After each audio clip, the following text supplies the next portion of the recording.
Before we go on and take a look at solving one-step equations with fraction coefficients, we first need to review the idea of what a reciprocal is. And it says here that recall that two numbers with a product of 1 are called multiplicative inverses or reciprocals. These were two vocabulary words we had in that chapter. Hopefully you remember that word reciprocal. If you recall, a reciprocal is when you take the fraction and you flip it over. So 1/2 and 2, or 2 over 1, are reciprocals because when you multiply them together, they equal 1. Well, think about the problems that we have been doing. If we have like 3x equals 6, we want to divide on both sides by 3 so that we can get 1 here with the x. So we have 1x to solve this equation. Well, we kind of want to use that if we have a fraction coefficient. So it says if the coefficient in a multiplication equation is a fraction, multiply each side by the reciprocal of the coefficient so that you get an answer of 1. So you will also recall that when we divided fractions, let's say we had, 8/9 divided by 2/3. To do this problem, we would keep the 8/9. We would change the division to multiplication, and we would flip this fraction over to its reciprocal, 3/2. Then we could cross simplify the 3 and the 9 together, the 2 and the 8 together, and then we would multiply and get 4/3, which was 1 and 1/3. It is this idea of when you divide, you are going to multiply by the reciprocal, by changing division to multiplication and flipping the fraction over, that I need you to remember today when we look at these examples. It says solve 3/4 x equals 12 over 20. Remember, the goal of solving any equation is to get the variable all by itself. It's called isolating the variable. Well, if you look in this problem, 3/4 is being multiplied times x. What is the opposite of multiplying by 3/4? Well, it would be dividing by 3/4. But remember, on the previous slide, I said when we divide by a fraction, we actually want to multiply by its reciprocal. So that's what we're going to do here. We're going to take our 3/4 and we are going to flip it over, and we're going to multiply by 4/3. And we're going to do that on both sides. So instead of dividing by 3/4, we're going to accomplish that by multiplying by 4/3 on both sides. So you can see 4 divided by 4 equals 1, and 3 divided by 3 equals 1. So these two fractions will cancel each other out and give you 1x, or just x. Over here on the right-hand side, we can cross simplify before we multiply. 3 goes into 12 4 times. So 3 goes into 3 once, and 3 goes into 12 4 times.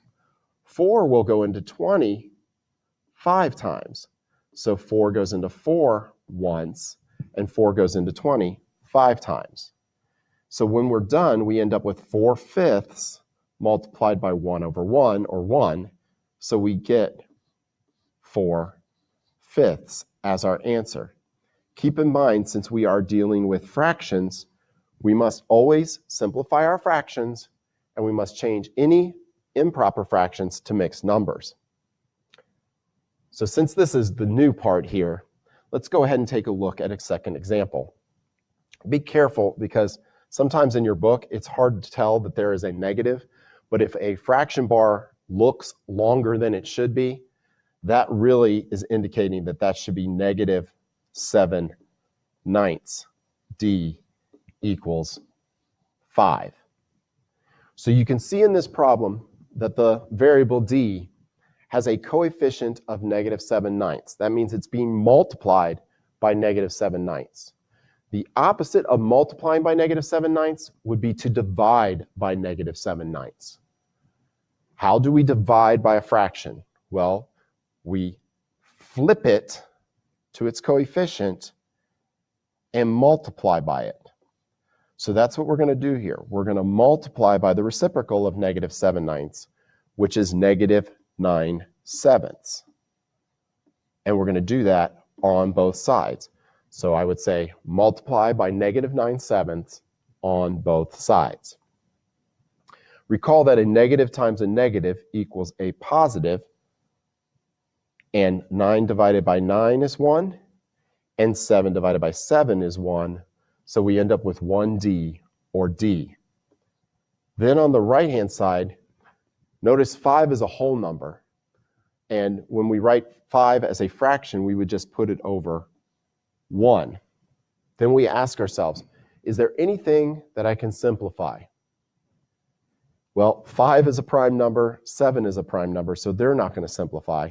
And 9 and 1, well, 1 you can't simplify using a 1. So there is nothing to simplify here. Also recall that a positive times a negative is a negative, so my answer here will be negative.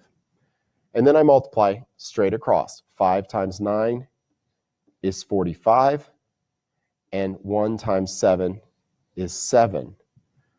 Hopefully alarms are going off in your head and you're going, hey, Mr. Man, that's improper. And you would be correct. So we need to change that improper fraction into a mixed number by dividing. Now, if you use your calculator to divide this, it's going to give you a decimal. It will not give you a fraction. So let's talk about that for a second, because now that you're given the calculators to use, I do want you to use them. It says 45 divided by 7 equals 6.42857143. I'm going to do that again to make sure I type that in there correctly. 45 divided by 7 equals 6.42857113. We don't want that. So you're going to use your calculator to get the whole number by dividing 45 by 7. But then you need to multiply 6 times 7, which gives you 42. Subtract that from 45 to get your remainder that you're going to put up here. And don't forget to bring your negative sign over. Your answer is going to be negative 6 3/7. So again, let me talk about what I just did with my calculator. I'm going to move this up so it's easier for me to write. I took the 45, I typed it in the calculator first, I divided it by 7, and it gave me 6 with some leftovers. 6 times 7 is 42, and that gives me 3 left over, which then becomes my numerator, and 7 becomes my denominator.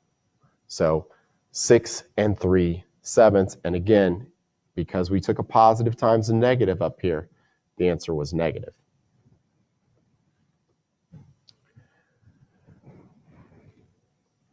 Finally, we get to our last example here. It says Valerie needs 2/3 yards of fabric to make each hat. So it's 2/3 yards of fabric each hat for the school play. Write and solve an equation to find how many hats she can make. And it says with 6 yards of fabric. I'm sorry, I should include the word with 6 yards of fabric. Again, we need to first determine what is it we're trying to find, because that's going to be our variable. And in this case, it says find the number of hats. So let's use H for the number H equals the number of hats. Then we need to look at our numbers and determine what they are. Are they constants, coefficients, or the total? Well, hopefully you realized that finding the number of hats she can make with 6 yards of fabric, that 6 yards of fabric is the total amount of fabric that we have. So we don't have any more than that. So that is our total yards of fabric. So that's going to go by itself on one side of the equal sign. Then we need to realize what is 2/3. It says 2/3 yards of fabric to make each hat. So 2/3 yards per hat. And I told you with the previous word problem, when you hear the words per or each, you should be thinking coefficient. So 2/3 is a coefficient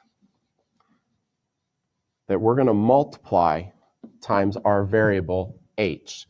So 2/3 yards of fabric per hat, and we have only 6 yards of fabric. Now we're going to solve our equation.